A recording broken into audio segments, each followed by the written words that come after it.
They were told the men on the other side were monsters, that if they hesitated, even for a second, they would die. For months, young British and German soldiers had lived knee-deep in mud, surrounded by the stench of decay, listening to shells scream overhead and watching friends disappear in flashes of fire. Christmas was just another day on the calendar now, stripped of warmth, family, and meaning, or so they thought, because on the night of December 24th, 1914, something happened that no general, no strategy, and no weapon could control. In the middle of the most brutal war the modern world had ever seen, the fighting began to fade not with silence, but with a song. From the German trenches, faint at first, voices rose into the frozen air. Still nacht, silent night, the sound drifted slowly across no man's land. The killing field littered with broken bodies and shattered equipment. British soldiers froze. Some laughed nervously. Others raised their rifles, convinced this was a trap. No one trusted the quiet anymore. Silence usually meant an attack was coming. But the song continued, steady and sincere, echoing against the cold sky. Then, one by one, British voices joined in, answering with the same melody in English. For the first time in months, the battlefield was not filled with explosions, but with harmony. Lanterns appeared above the trenches. Candles flickered. A few soldiers, trembling, climbed out of their dugouts. Every step into no man's land felt like suicide. This ground had swallowed men whole. It had been soaked with blood just days before. Yet no shots rang out. Instead, figures emerged from the opposite side. German soldiers, unarmed, smiling cautiously. In that moment, the lie of war cracked open. These were not beasts.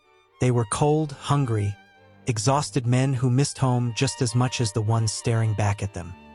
They met in the middle, unsure at first how to behave. Then hands were extended. Cigarettes were exchanged.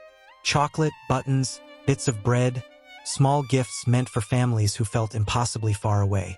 Photographs were pulled from pockets, wives, mothers, children with serious expressions frozen in time. Some tried to talk in broken phrases, laughing at how badly they butchered each other's language. Others didn't speak at all. They didn't need to. The realization was overwhelming. The enemy had the same eyes, the same fear, the same longing to survive the night. Together, they did something even more unthinkable. They began to collect the dead. British and German bodies, scattered and half-buried, were lifted gently and laid side by side. Prayers were spoken. Heads were bowed. For a few hours, there were no sides, only grief, only loss, only young men trying to make sense of why so many had died for lines drawn on maps they had never seen. In some sectors, someone found a football.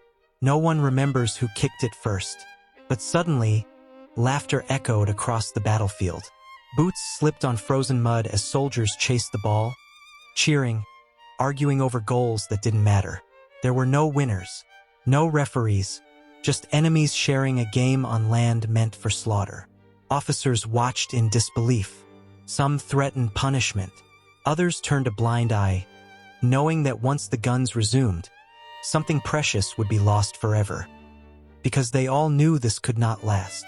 War does not tolerate humanity for long. As dawn broke on Christmas Day, orders arrived. Rifles were picked up again.